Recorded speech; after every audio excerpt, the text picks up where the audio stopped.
ఉదయం 9 గంటలకే కార్యాలయం ఓపెన్ చేయడం జరుగుతుంది. రాత్రి 7 గంటల వరకు కూడా కార్యాలయం కంటిన్యూస్గా ఉంటుంది. ఇక్కడ ఒక ఆయన ఉంటారు గుమస్తా కింద. ఆయన ఎవరైనా ఏమైనా రిప్రజెంటేషన్లు ఉన్నా ఏమన్నా సరే తీసుకొచ్చి ఆయనకి ఇవ్వచ్చు. అదేవిధంగా నేను కూడా ప్రతిరోజు ఉదయం 10 గంటల నుంచి 1 గంట వరకు కూడా ఇక్కడ ఈ కార్యాలయంలో ఉంటాను. ఇక పైన జిల్లాకు సంబంధించినటువంటి ఏమైనా మీటింగులు కానివ్వండి, లేకపోతే కార్యక్రమాలు కానివ్వండి, ఇవన్నీ కూడా తూర్పుగోదావరి జిల్లాకు సంబంధించిన కాంగ్రెస్ పార్టీ కార్యక్రమాలన్నీ కూడా ఈ పార్టీ ఆఫీసు నుంచే జరుగుతాయి. ఈవేళ ఈ కార్యక్రమానికి మరి చాలామంది మన పెద్దలందరూ కూడా రావడం జరిగింది. మన జిల్లా రాష్ట్ర వైస్ ప్రెసిడెంట్ మార్టిన్ గారు, అలాగే మన బెజవాడ రంగ అబ్దుల్ షరీఫ్ భాయ్, అలాగే జిల్లా మహిళా కాంగ్రెస్ అధ్యక్షురాలు శారద గారు, అలాగే మన పట్నాయక్ గారు, పెద్దలందరూ చాలా మండల ప్రెసిడెంట్లు సత్యనారాయణ గారు, వీళ్ళందరూ కూడా వచ్చారు. మరి ముఖ్యంగా హరిబాబు గారికి, రామకృష్ణ గారికి ధన్యవాదాలు తెలియజేస్తున్నాం. ఉదయాన్నే వారు దుద్దుగూరులో బయలుదేరి ఇక్కడికి వచ్చి పార్టీ కార్యాలయాన్ని ఓపెన్ చేసినందుకు వారికి ఉదయపూర్వకమైన ధన్యవాదాలు తెలియజేస్తున్నాం. ముఖ్యంగా మొన్న విజయవాడలో జరిగినటువంటి మీటింగ్లో వైఎస్ షర్మిల మేడం గారు కొన్ని ఇన్స్ట్రక్షన్స్ ఇవ్వడం జరిగింది. ఇవన్నీ కూడా ఈవేళ జనరల్ బాడీలో కార్యకర్తలందరికీ కూడా తెలియజేసి ఇవన్నీ అందరికీ చెప్పడం జరుగుతుంది. మేడం చెప్పింది ఏంటంటే, ఈ మన రాష్ట్రానికి సంబంధించి రాష్ట్ర స్థాయి నుంచి గ్రామ వార్డు బూత్ స్థాయి వరకు కూడా అన్ని విభాగాలకే కమిటీలు వేయమని చెప్పారు.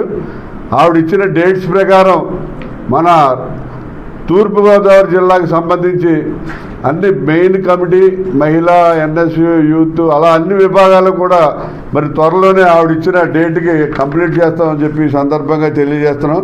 డిస్ట్రిక్ట్ కమిటీని 10th October, మండలాలని 30th November, ward కమిటీలు 31st జనవరి, బూత్ కమిటీలు 31st మార్చికి కంప్లీట్ చేయాలని చెప్పి మేడం ఇన్స్ట్రక్షన్స్ ఇవ్వడం జరిగింది. దాని ప్రకారం అన్నీ చేస్తాం.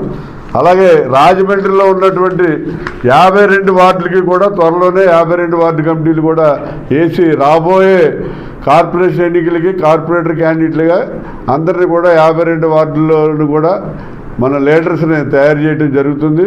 అలాగే ఈ జిల్లాలో 19 మండలాలు ఉన్నాయి. 19 మండలాల్లో రాజమండ్రి సిటీ ఒకటి ఆల్రెడీ వేసారు చైర్మన్, అలాగే అనపర్తి, అలాగే నిడదవోలు, కొవ్వూరు, ఈ 4 కూడా పట్టణ ప్రెసిడెంట్లు వేయటం జరుగుతుంది. మిగతా 15 మండలాలకి కూడా మండల ప్రెసిడెంట్ని, మహిళా కమిటీలు, అలాగే అన్ని కమిటీలు కూడా వేసి బూత్ లెవెల్ వరకు కూడా కమిటీలు వేస్తాం.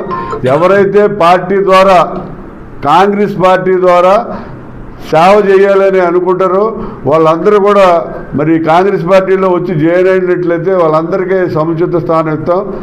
అలాగే ఈ కాంగ్రెస్ పార్టీ అనేది మరి మీ అందరికీ తెలిసి ఈవేళ ఎన్డీఏ కూటమి ఒక పక్షాన ఉంటే కాంగ్రెస్ పార్టీ మరొక పక్షాన ఉంది. ఈవేళ వైఎస్ షర్మిల గారు మరి ప్రతి చిన్న సమస్య మీద కూడా పోరాటం చేస్తున్నారు. నిన్న కాక మన స్టీల్ ప్లాంట్లో 4200 మంది కాంట్రాక్ట్ వర్కర్ని తీసేస్తే వాళ్ళకి వార్నింగ్ ఇచ్చి వాళ్ళకి 48 గంటలు టైం ఇస్తే 24 గంటల్లో మళ్ళీ వాళ్ళందరినీ పెట్టుకోవడం జరిగింది.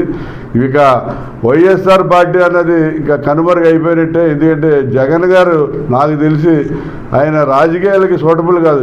రాజమండ్రిలో అందరికంటే జగన్ గారు నాకు బాగా కాంటాక్ట్ ఎక్కువ, క్లోజు.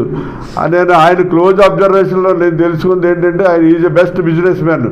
ఆయన కనుక బిజినెస్లోకి వెళ్ళిపోతే ఈవేళ ఆదానీని, ముఖేష్ అంబానీని కూడా దాటిపోయి ప్రపంచంలోనే పెద్ద నెంబర్ 1 కోటీశ్వరుడు అయిపోతాడు. ఈ రాజకీయాలు అనవసరం ఆయనకి. రాజకీయాల్లో ఉండి ప్రజలను పాడు చేయడం, ఆయన కూడా తిరిగే నాయకులు పాడు చేయడం తప్ప ఆయన సాధించేది ఏముండదు. అలాగే ఎన్డీఏ కూటమి సూపర్ సిక్స్ అని చెప్పి డప్పులు వాయించుకుంటూ ఇంటింటికి వెళ్ళి చెప్పారు. ఆ సూపర్ 6 ఏమైపోయిందో ఎక్కడే కనపడలేదు. సూపర్ 6లో ఒక్క పథకం కూడా అమలు జరపలేదు.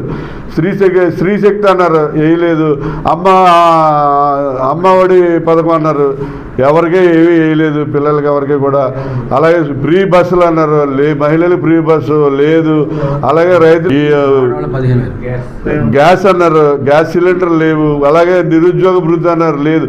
సూపర్ 6లో ఒక్క పథకం కూడా ఏవి ఎన్డీఏ అమలు జరపలేదు. మాట్లాడితే డబ్బులు అంటికి 5 సంవత్సరాలు చంద్రబాబు నాయుడు గారు డబ్బులు లేకుండానే గడిపేస్తారు.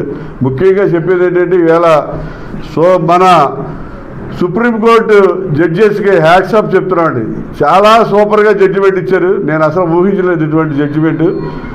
ఇద్దరు సిబిఐ నుంచి ఇద్దరు ఆఫీసర్స్ని, రాష్ట్ర గవర్నమెంట్ నుంచి మన ఇద్దరు ఐపీఎస్ ఆఫీసర్స్ని, అలాగే ఇండియన్ ఫుడ్ కంట్రోల్ అథారిటీస్ నుంచి ఒకరిని 5గురితో కమిటీ వేసి 5గురు కూడా సిబిఐ డైరెక్టర్ గారి యొక్క ఆధ్వర్యంలో రిపోర్టు ఎంక్వైరీ చేసి రిపోర్టు తయారు చేసి ఇవ్వాలని చెప్పి ఆయన సుప్రీంకోర్టు జడ్జిలు ఆయన ఇవ్వటం జరిగింది, ఆర్డర్ ఇవ్వడం జరిగింది.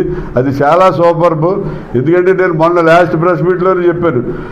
అయితే జగన్ గారు జైలుకి వెళ్తాడు కల్తీ జరిగితే, కల్తీ జరగకపోతే చంద్రబాబు నాయుడు గారు జైలుకి వెళ్తారు. జైలుకి వెంకటేశ్వర స్వామి ఎవరిని ఊరుకోడైనా, వెంకటేశ్వర స్వామి అంటే వేల కోట్ల మంది భక్తులు ఆయనకు ఉన్నారు, ప్రపంచవ్యాప్తంగా ఉన్నారు. అందుకని ఈ కమిటీ డెఫినెట్గా కలిసిందా కల్తీ లేదా అనేది తేల్చేస్తారు. ఈ కమిటీని పాయింట్అవుట్ చేసే రైట్ ఎవరికే లేదు. ఎందుకంటే సుప్రీంకోర్టు జడ్జిల గారి చేత ఇవ్వండి కమిటీ కాబట్టి.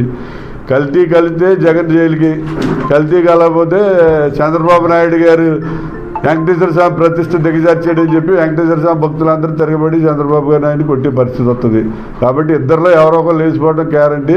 అది మన రాష్ట్ర ప్రజలందరూ త్వరలోనే అది వెండి తెర మీద చూస్తున్నారు.